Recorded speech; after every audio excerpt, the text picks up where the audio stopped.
Hi friends, அனைவருக்கும் காலை வணக்கம். நீங்கள் காலையில் பிரேக்ஃபாஸ்ட் என்னென்னு பார்த்தீங்கன்னா, கார சேமியா முட்டை போட்டு தாங்க ரெடி பண்ணியிருந்தேன். காலையில் என் மக சப்பாத்தி செஞ்சு கொடுங்கன்னு ஒரே அடாங்க. நீங்கள் செஞ்சு கொடுத்து ரொம்ப நாள் ஆச்சு வேணும் அப்படின்ட்டு கடையில் தாங்க மாவு வாங்கியிருந்தோம். 2 கிலோ மாவு வாங்கியிருந்தோம். அப்பப்போ பூரி போட்டு முடிஞ்சிட்டு இன்னும் வாங்கணும். முன்னெல்லாம் அப்படி இல்லைங்க, ரேஷனில் போடுற கோதுமையை 2-3 மாதத்துக்கு சேர்த்து வச்சு நல்லா கழுவி காய வச்சு திரிச்சு வச்சுக்கிடுவேன். நினச்ச நேரம் பூரி, நைட் ஆனால் சப்பாத்தி, பணியாரம் இந்த மாதிரி செய்வாங்க. ஆனால் இப்போ அப்படி இல்லைங்க. ஒரு பழமொழி சொல்லுவாங்க தெரியுமா, வர வர மாமியா கழுத போல் போனாலாம். கழுத தெரிஞ்சு கட்டரும் பச்சான், கட்டரும் தெரிஞ்சு சித்தரும் பச்சான். அந்த கதை தாங்க. ஃபஸ்ட்டுலாம் 3 கிலோ போட்டுட்டு இருந்தாங்க. அதுக்கப்புறம் 2 கிலோ ஆச்சு, அப்புறம் 1 கிலோ ஆச்சு. எனக்கு தெரிஞ்சு இப்போ ஒரு 4-5 மாதமாக கொடுக்குறதே கிடையாதுங்க. இல்லைன்றாங்க.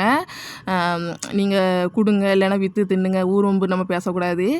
நாங்கள் கடையிலே வாங்கிக்கிறாங்க. 1 கிலோ 50 ரூபா வாங்க. இனி அதை வாங்கி தாங்க திரிச்சு வச்சுக்கிடணும்னு நினச்ச நேரம் பிள்ளைங்களுக்கு செஞ்சு கொடுக்கணும். இந்த சேமியா நீங்கள் செய்கிறீங்கன்னா கொஞ்சம் இஞ்சி பூண்டு பேஸ்ட்டு சேர்த்துக்கோங்க. டேஸ்ட்டு சூப்பராக இருக்குங்க.